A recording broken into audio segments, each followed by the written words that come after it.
that you blindly take it without questioning, is this in alignment with my values? Is this in alignment with my desires?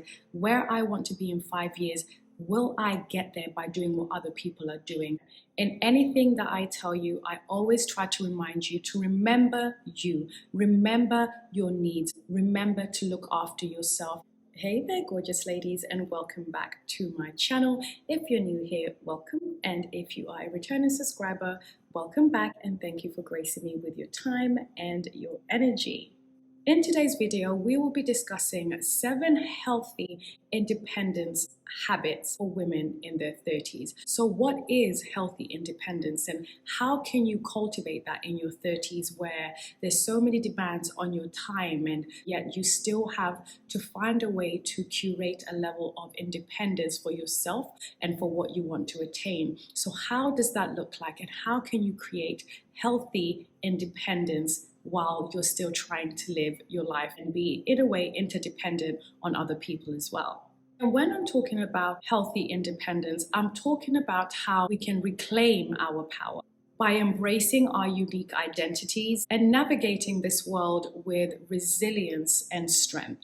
So number 1, I want you to really focus on building financial independence. We're in a capitalistic world where it's very hard for us to live without finding a way to make money, whether via employment, self-employment, or some sort of trade of some kind. But we need to work, we need to earn money. But the most important part is, what do you do with the money once it hits your hands? Do you quickly spend it and then now you're back waiting for the next paycheck? Or do you learn how to budget so that you can spend on your bills, you can spend on the things you need for self-care, you can spend on the things that you need for your medical, and then you can have some to save and invest?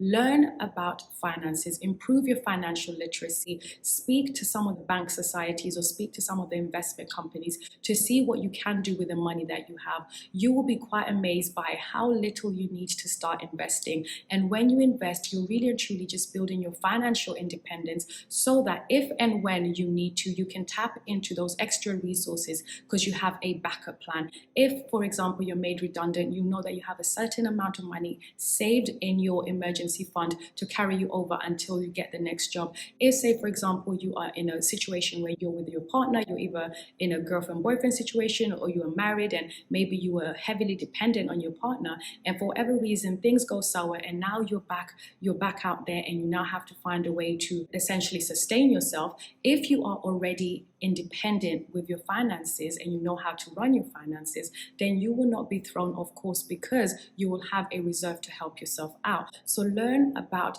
finances and create a life whereby you're not living paycheck to paycheck, but you are in a position where you are comfortable and you have a reserve in case of emergencies. So we will talk more about finances on this channel, but I just wanted to put this one in there. When you cultivate financial independence, it allows you to be independent. Now for number 2, so this one is all about taking ownership of your own life and not necessarily sitting around blaming and pointing fingers at other people as to why things have not worked out. This one is all about understanding that we're all flawed and we all are in need of improvement in one way or another. And sometimes that kind of shows itself by ways of maybe you need to educate yourself in certain aspects of life that you may not necessarily be aware of as of yet. But when that does come to light, you do need to, in a way, find out how to refine yourself so that you show up better, instead of saying, well, this world is not necessarily made for me, it's made for other people to succeed. Yes, there are ways in which you find glass ceilings in life, but how do you actually work around those glass ceilings and still succeed? So this is really about taking ownership and saying, I will try in spite of things and not completely block myself out. So it's, in theory, believing in your own abilities to cultivate a sense of empowerment in any given situation. Number 3, take charge of your career. Take charge of your business. Take charge of whatever you're doing, and know that whatever you put your mind to, you can achieve. Do not be the type of person that is easily led by the crowd, that because people are saying that this is the best and next path to take, that you blindly take it without questioning, is this in alignment with my values? Is this in alignment with my desires? Where I want to be in 5 years, will I get there by doing what other people are doing? Use your own independent thinking and critical thinking to do the things that are in alignment with you. And by doing this, you will find that life feels a lot more fulfilling. And by leaning into your own thoughts, your own ways of doing things, and seeing what sits right with you, you will be able to practice healthy independence and also reap the fruits from doing things the way they should be done. Number 4, this one is all about your passions and pursuing your passions without any regret or apology for being who you are. When you lean into your healthy independence, it means leaning into your personal interests, your personal love, your personal desires, and not really worrying so much about what other people are doing. And this is where you find that there's some people that seem to be living in their own world, but yet somehow coexisting with the rest of us who are following the cookie cutter method of life. There's some people that genuinely know how to lean into their independence, and it works well for them. So whether it's in your hobbies, your career, creative pursuit, or whatever it might be, embracing your passions will allow you to thrive as an independent individual. Being independent and unique is a good way to lean into being yourself more wholeheartedly and without any apology for being who you are. Now, number 5, it's all about boundaries. And you will hear this theme in most of my videos because it's so important.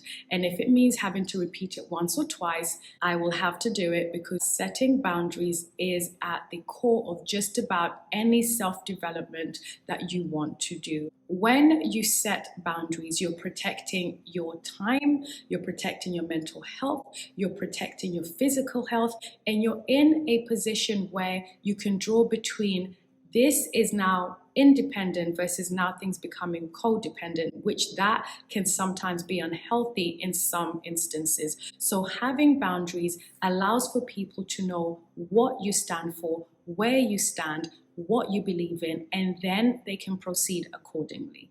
And of course, this works both ways. Other people also set the boundaries so that they can also set the tone. This is all just about us articulating our boundaries so people know how to relate and also work and understand us. So number 6, prioritize your self-care.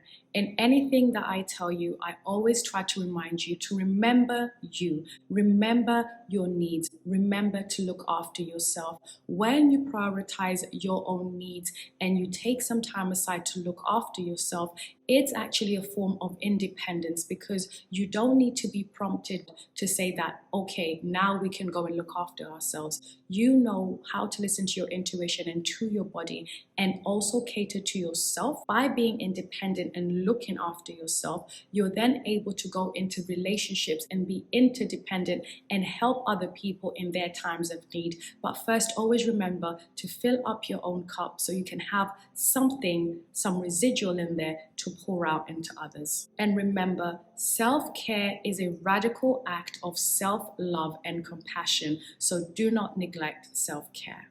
So number 7, cultivate supportive relationships. As important as it is to be independent, also recognize the importance of interdependent relationships. We're in a social environment, we are social creatures, so we do need to integrate and also connect with other people. But it's a case of learning how to go about it and also to whom you connect with. So you should be in a position where you can balance autonomy as well as meaningful connections that support you and you also support them. So essentially, you're creating and allowing for your life to have people who are supportive and empower you to thrive in life. And last but not least, embrace change. If there's one thing that's a constant, is change. And regardless of where you are and at whichever point you are in life, you will face change. Now, if you do not allow yourself to accept that change will come, you will constantly be in a state of panic, even anxiety of what is going to come in the future. But there isn't anyone, regardless of how smart or how advanced they are, that can tell you exactly to a T what will happen in the future. Hence why you need to be comfortable and embrace change and be okay with the fact that uncertainty will happen. And if and when it does happen, how will you show up? How will you feel about it? And how will you conduct yourself? So just think about the things that you've been doing now and think about how you have been going about your independence. So just take a step back, understand what has been leading or swaying you when it comes to your fear of change, and how you can actually wrap your head around it and have the right support system around you to encourage you through those seasons of doubt as it pertains to change and things that may happen in the future. As you continue to practice healthy independence, over time you will demonstrate that you're able to show up with resilience and strength at the face of any challenge. And this is what you really want. You don't necessarily want to be somebody who's overly codependent, without the ability to do things by yourself or and take charge where it's necessary. What you really want to do is to cultivate a healthy amount of independence as well as interdependence. And it will also allow you to work through times and seasons of loneliness when things don't necessarily work your way, because you have learned how to work on yourself and by yourself without necessarily needing other people.